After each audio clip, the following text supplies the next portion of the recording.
Você já sentiu aquele frio na barriga, como se algo muito errado estivesse prestes a acontecer, e ninguém mais ao seu redor percebesse?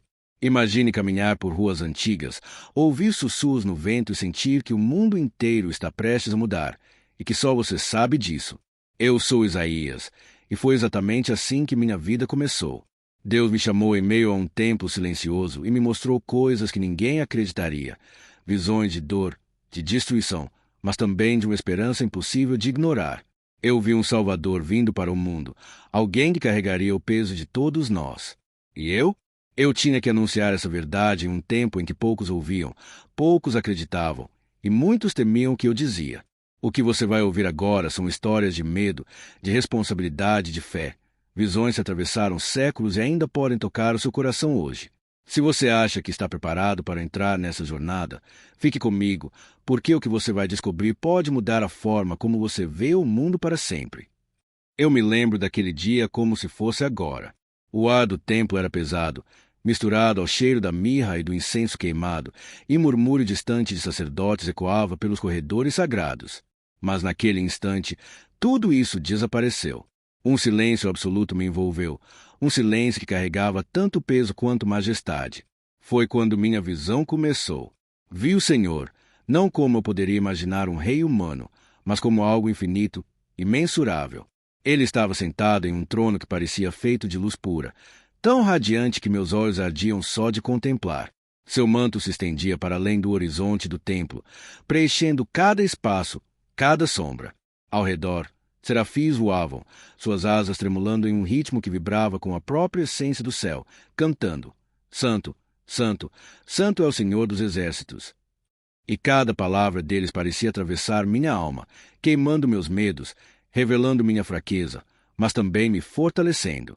Foi nesse momento que senti o peso do chamado. Uma chama de responsabilidade se acendeu dentro de mim. Eu não seria apenas um homem falando palavras vazias. Eu seria a voz de Deus em um mundo surdo, os olhos de um povo cego para a verdade, a mão estendida para aqueles que se perdiam no pecado e na injustiça. Fui ungido, escolhido, mas também desafiado, e a consciência dessa missão quase me paralisou. Quem sou eu? Pensei, para carregar tamanha responsabilidade. Mas a voz de Deus ecoou dentro de mim, firme e tranquila. Quem envia, dará as palavras. Não temas. E foi assim que tudo mudou. Minha vida antes comum se tornou uma jornada de advertências e promessas. Cada rua de Jerusalém que eu percorria, cada praça, cada palácio e cada casa, tudo passou a ser palco das minhas mensagens. Eu via reis se afundando na corrupção, o povo se perdendo em falsos deuses, em hábitos vazios, mas minha visão não estava limitada ao presente. Deus me mostrou o futuro, e nele havia esperança. Entre advertências severas, Deus me confiou segredos do amanhã, a promessa de um Salvador, alguém que viria para restaurar a justiça e trazer redenção à humanidade. A missão era clara, mas árdua. Cada palavra que eu pronunciava carregava o peso de séculos. Cada profecia tinha que ser exata, porque não eram apenas sons no vento, eram sementes de esperança e julgamento, destinadas a florescer no tempo de Deus. E, mesmo sabendo que muitos rejeitariam minhas palavras, mesmo sabendo que enfrentaria o desprezo e o medo do povo, eu não poderia recuar. Minha alma estava comprometida. Eu era o porta-voz de algo maior do que qualquer compreensão humana, e aquele chamado, que começou naquele instante no templo, definiria cada passo que eu daria pelo resto da minha vida. À medida que minha caminhada como profeta avançava, Deus começou a revelar mistérios que iam muito além do presente, visões que me mostravam o destino do mundo e a vinda daquele que traria a redenção.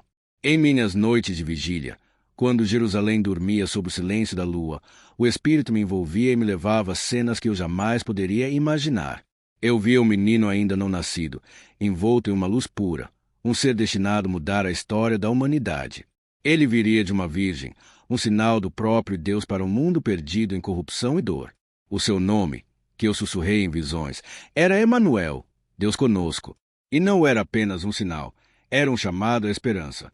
Deus me mostrou o sofrimento que o povo carregava, injustiças, guerras, corações endurecidos e reis cegos pela vaidade. E, ainda assim, ele não viria como um conquistador com espada ou escudo. Via-o humilde, caminhar entre os fracos, rejeitado pelos próprios, mas com uma compaixão que transbordava. Eu sentia cada lágrima que ele derramaria, cada dor que carregaria em silêncio, cada sacrifício feito por aqueles que não o reconheceriam. Era o Messias que viria para curar não apenas corpos, mas almas, restaurando a justiça e trazendo a verdadeira paz. Em minhas profecias, eu tentei descrever cada detalhe, o seu caráter, sua missão e até mesmo as dificuldades que enfrentaria. Ele seria chamado servo sofredor, alguém que carregaria sobre si a culpa do mundo e a dor do povo, mas cuja fidelidade e amor seriam inabaláveis.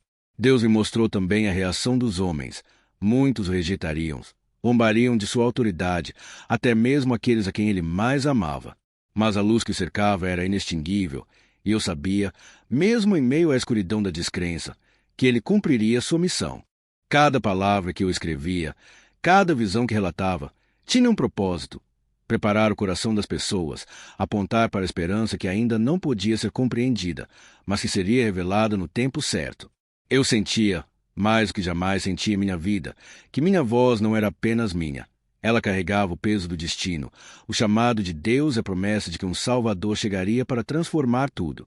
E assim, entre medo, reverência e uma sensação profunda de responsabilidade, eu continuava a profetizar, sabendo que aquelas palavras atravessariam gerações, guiando aqueles que buscassem enxergar além do presente. Mesmo em meio à corrupção, à guerra e à incredulidade que dominavam Jerusalém, minha esperança nunca se apagou. Eu via o sofrimento do povo, seus gritos silenciosos, suas orações não ouvidas, mas Deus me mostrou que, por trás de cada lágrima, havia um propósito maior. Cada advertência que eu proclamava, cada palavra de juízo, não era para condenar, mas para preparar os corações para algo extraordinário, a vinda do Messias que traria redenção e luz para um mundo mergulhado na escuridão.